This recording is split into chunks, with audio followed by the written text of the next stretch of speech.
బుచ్చిరెడ్డిపాలెం మండలం టీడీపీ కార్యాలయంలో టీడీపీ నాయకులు ప్రెస్ మీట్ నిర్వహించారు. ఈ సందర్భంగా 3వ వార్డు కౌన్సిలర్ అందే ప్రత్యూష మాట్లాడుతూ పార్టీలు మారి పదవులు అనుభవించిన వాళ్ళు పార్టీ ఫిరాయింపుల గురించి మాట్లాడడం దయ్యాలు వేదాలు పలికినట్లు ఉన్నాయని అన్నారు. ప్రజా సమస్యలపై ప్రశ్నించినందుకు దళిత మహిళలను చూడకుండా వైసీపీ ప్రభుత్వంలో తనను తొక్కేశారని ఆమె ఆరోపించారు.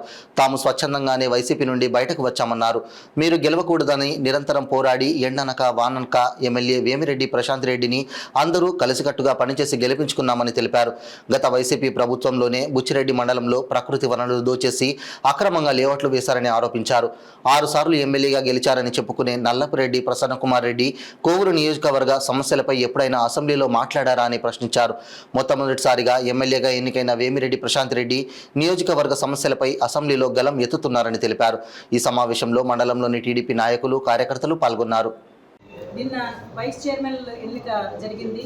ఆ 2 వైస్ చైర్మన్లు టీడీపీ కైవసం చేసుకోవడం జరిగింది. దానికి అనుసంధానంగా నిన్న మాజీ మంత్రివర్యులు ఇద్దరు, తర్వాత వైసీపీ నాయకులు, కార్యకర్తలు, కౌన్సిలర్లు ప్రెస్ మీట్ పెట్టడం జరిగింది. పార్టీ మారడం, పార్టీ ఫిరాయింపుల గురించి మాట్లాడడం జరిగింది. పార్టీ మారడం ఎవరికి తెలుసో, మన ప్రజలందరికీ తెలుసు. ఏ పార్టీలో చేరి పదవులు అనుభవించారో అటువంటి వాళ్ళు పార్టీలు మారడం గురించి, ఫిరాయింపుల గురించి మాట్లాడడం అనేది దయ్యాలు వేదాలు వల్లించినట్లుగా ఉంది. తరువాత నేను కూడా వైసీపీ ప్రభుత్వంలో 3వ వార్డు తరపున నేను గెలిచిన కౌన్సిలర్ని. ఒక దళిత మహిళ అని కూడా చూడకుండా ఏ ఒక్క చిన్న పని, వార్డులో ఏ ఒక్క చిన్న సమస్య గురించి మాట్లాడినా నన్ను పక్కన పెట్టేశారు. ప్రతి ఒక్క సమస్య గురించి చెప్పినా పట్టించుకునేది కాదు. అదే ఇప్పుడు ప్రశాంత్ మేడం గారు ఆ అవమానాలు భరించలేక, ఎన్నో అవమానాలు, ఒక సమస్య గురించి ఎత్తితే ఆమెద పక్కన పెట్టేసేయండి. సో ఇంత కేర్లెస్గా బడుగు బలహీన వర్గాలకి ఏం ప్రాధాన్యత ఇచ్చారు మీరు మీ ప్రభుత్వంలో, వైసీపీ ప్రభుత్వంలో? కష్టపడి ఎలక్షన్స్ అప్పుడు అసలు రాజకీయ అనుభవం లేకుండా రాజకీయాల్లో దిగాను.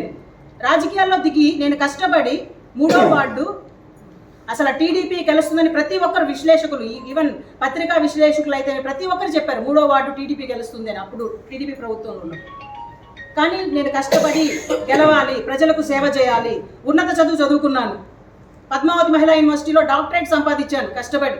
సరే, ప్రజలకు సేవ చేయాలి, మనకు ఒక అవకాశం వచ్చింది, ఆ అవకాశాన్ని మనం సద్వినియోగం చేసుకోవాలి అని చెప్పి రాజకీయాల్లో అడుగుపెట్టాను. 3వ వార్డు అనుకున్న విధంగా అత్యధిక మెజారిటీ, ఈవెన్ ఇప్పుడు నిన్న ప్రసంగించిన ప్రసన్నకుమార్ రెడ్డి సారే అవాక్ అయిపోయారు. అమ్మ, నువ్వు ఓడిపోతావు అనుకున్నావమ్మా, ఇంత అత్యధిక మెజార్టీతో ఎలా గెలిచావు అని అన్నారు.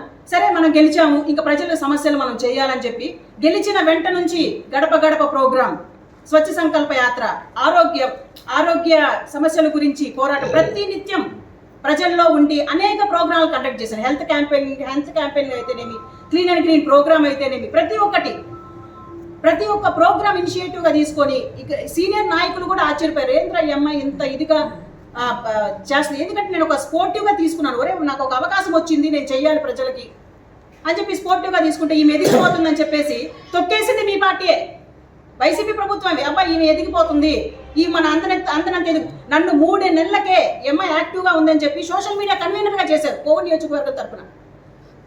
నిన్న ప్రసంగించిన ప్రసన్న కుమార్ రెడ్డి సారే డిక్లేర్ చేశాడు, కోవూరు నియోజకవర్గంలో ఈమె సోషల్ మీడియా కన్వీనర్. మేము స్వచ్ఛందంగా బయటకు వచ్చాము, వైసీపీలో గెలిచిన టీడీపీలో నుంచి బయటకు వచ్చాము.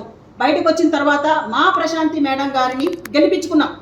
మీరు గెలవకూడదనే నిరంతరం మేము పోరాడి ఎండనక వాననక ప్రశాంత్ రెడ్డి మేడం గారిని అత్యధిక మెజార్టీతో గెలిపించుకున్న తర్వాత ఆ ఎలక్షన్ క్యాంపెయినింగ్లో మేడం ఒక మాట అన్నారు, కోవూరు నియోజకవర్గం వివాదరహిత, అవినీతి రహిత కోవూరు నియోజకవర్గం చేయాలి, దాన్ని కట్టుబడి ఉండాలి, ఆ నిర్మాణంలో మేము కూడా భాగస్వాములు అవుతాము, ఆమె వివాదరహిత, అవినీతి రహిత కోవూరు నియోజకవర్గం నిర్మించే విషయంలో మేము కూడా ఆమె అడుగుల్లో, ఆమె బాటలోనే మేమందరం నడుస్తామని నేను తెలుపుకుంటున్నాను.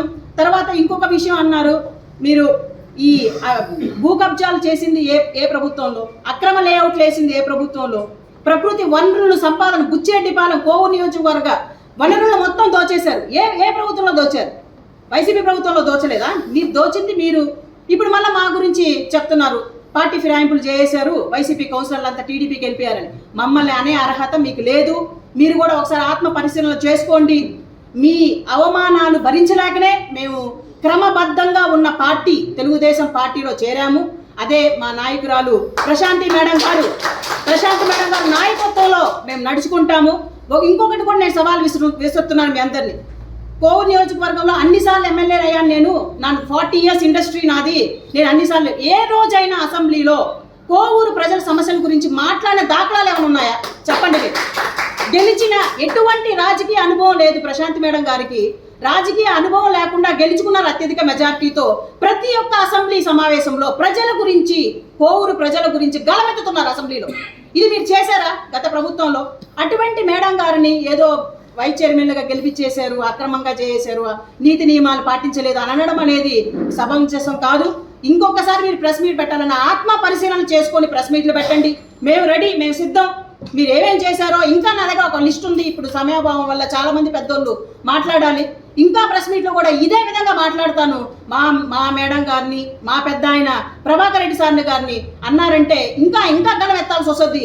ఇది ఒక ఛాలెంజ్ మీ అందరికీ. నాకు ఈ అవకాశం ఇచ్చిన పెద్దలకి పేరు పేరున ధన్యవాదాలు తెలుపుకుంటున్నాను.